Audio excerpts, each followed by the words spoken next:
Hello everyone, Reverend Dominic here again. It is April 16th today, for those who are wondering what day it is. It's mid-April, and so we're starting to think about spring. Although early this morning, there was a burst of snow.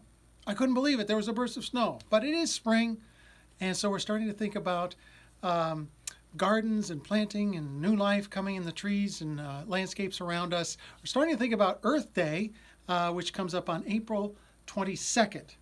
There's also Arbor Day, which is also in April. Some fun facts I found out about these two important days. The first Earth Day was celebrated on April 22nd, 1970.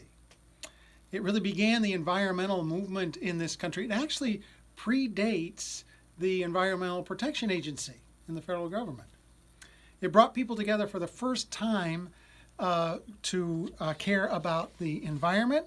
Now, I always wondered why it was on April 22nd every year. Why that date?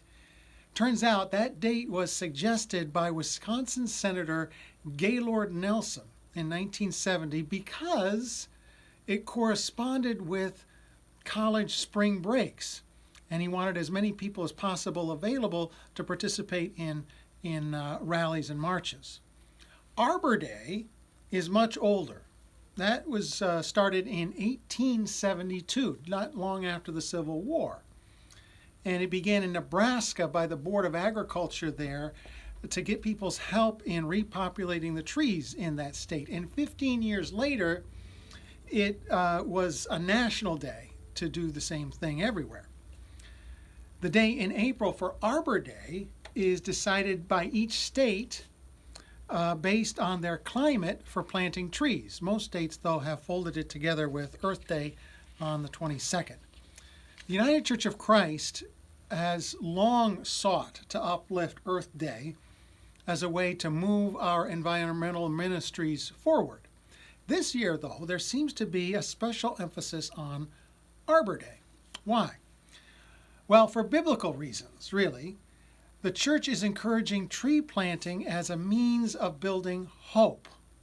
Planting a tree is a proclamation of trust in the future, and that's really important during this pandemic. In the Bible, trees represent life, they represent healing, they represent hope. As the book of Psalms begins, trees symbolize hope for the faithful.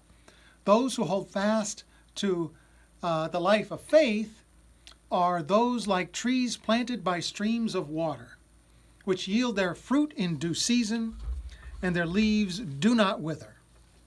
During this pandemic, then, members of the United Church of Christ are making plans to plant trees in backyards or balcony pots in honor of Earth Day and Arbor Day.